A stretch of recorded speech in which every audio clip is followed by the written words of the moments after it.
Assalamualaikum warahmatullahi wabarakatuh. Jumpa lagi di channel Ade Fahrul. Kemarin tanggal 6 Februari 2022 hari Ahad, kami di Yayasan Media Netra Sahati mengadakan webinar nasional diikuti oleh berbagai kalangan karena yayasan kami bergerak di bidang disabilitas atau pemberdayaan para tunanetra, maka ada juga peserta dari komunitas tunanetra. Saya akan menceritakan sedikit mengenai isi dari seminar tersebut, dan sebelum itu saya ucapkan terima kasih kepada Ibu Rizky Wahyuni dari Komisi Penyiaran Indonesia DKI Jakarta, kemudian Bapak Dr. Andes Bambang Basuki dari Yayasan Mitra Netra, kemudian Bapak Fahri SHMH dari bidang hukum, kemudian Dr. Andes Toto Sugihatno sebagai penyiar radio yang dikelola oleh Raja Media Sahati sebagai penyiar dan juga sebagai bekerja di salah satu stasiun televisi, dan juga kepada Kang PI yang juga penyiar di radio Raja Media Utama. Dua orang tersebut, Mas Toto dengan Kang PI, seorang disabilitas netra. Nah, saya salut kepada mereka karena dua-duanya sudah bisa memberikan yang terbaik, bahwa di tengah keterbatasan masih bisa eksis di dunia penyiaran. Nah, saya ingin berikan ilustrasi. Ternyata sekarang ini banyak sekali radio-radio yang punya frekuensi AM dan FM, jumlahnya sekitar 800 katanya. Itu dengan kondisi pandemi pada kolaps dia, tinggal 500-an radio ya. Nah, inilah sebagai bentuk bahwa ketika kita tidak siap dengan kondisi COVID, maka akan terkuras dana kita, akhirnya mungkin sulit dalam penggajian, bayar pajak, kemudian operasional, bersiaran dan seterusnya. Tapi yang satu yang menarik adalah ketika kita melirik ada radio streaming, ternyata sekarang jauh perkembangannya dari yang kita perkirakan. Radio streaming itu bisa kita gunakan dengan kondisi apapun. Memang belum komersial ya, tapi kita bisa siasati, kita bisa rekayasa bagaimana mencari iklan itu sendiri. Dan dari radio berbasis handphone, berbasis internet, berbasis kuota, berbasis internet, kita bisa mempunyai radio streaming itu sendiri. Jadi kesimpulan yang saya bisa tampil, teman-teman tunanetra sudah waktunya memperlihatkan keterampilannya. Seperti yang dikatakan oleh Bapak Bambang Basuki sebagai ketua dari Yayasan sebagai ketua dari Yayasan Mitra Netra, memang kalau kita meminta belas kasihan kepada siapapun, baik swasta atau pemerintah, akan tidak diperhatikan dengan cepat. Tapi kita harus berbuat, kita harus memberikan terbaik bagi diri kita tentunya. Sebelumnya mungkin kita perlihatkan kepada siapapun.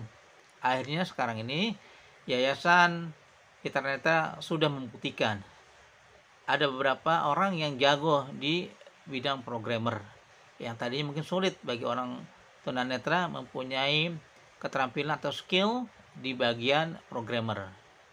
Begitu juga di pekerjaan lainnya.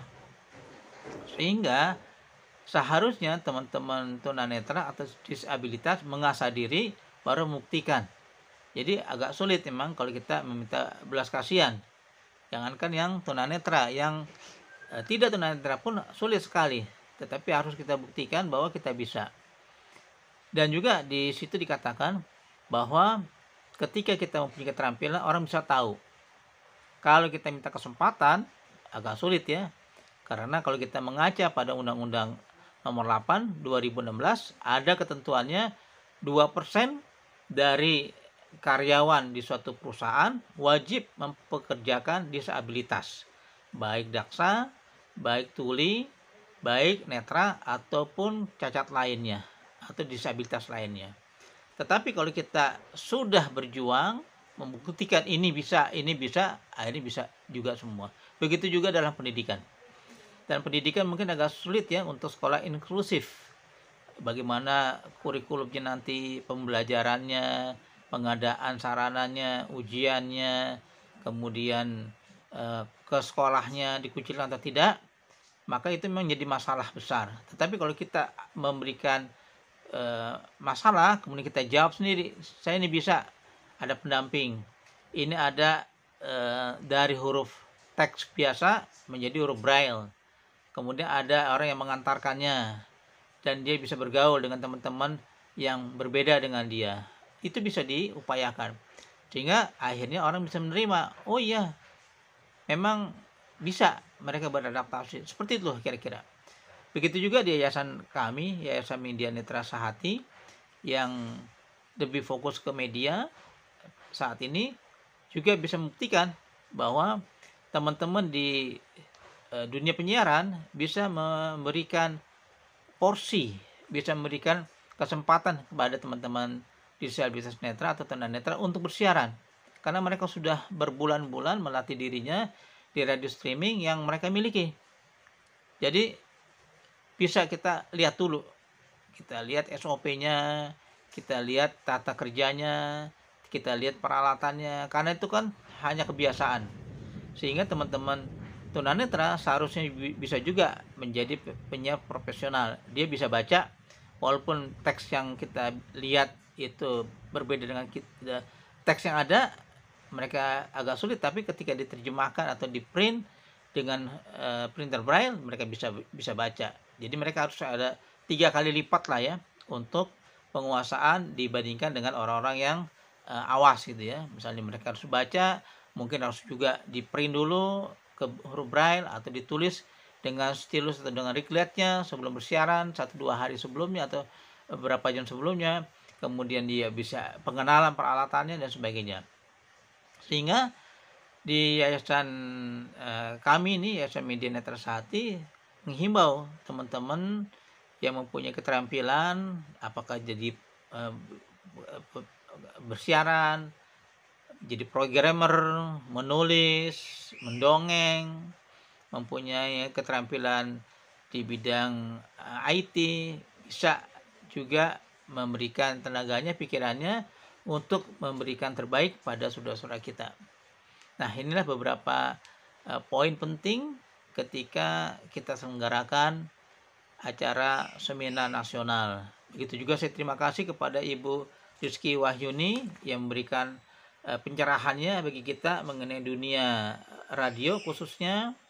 Kemudian kita bisa berkolaborasi nantinya untuk membangun kepercayaan diri teman-teman disabilitas netra. Nah, demikian sedikit ulasan dari acara kemarin itu, hari Ahad 6 Februari 2022. Terima kasih. Assalamualaikum warahmatullahi wabarakatuh.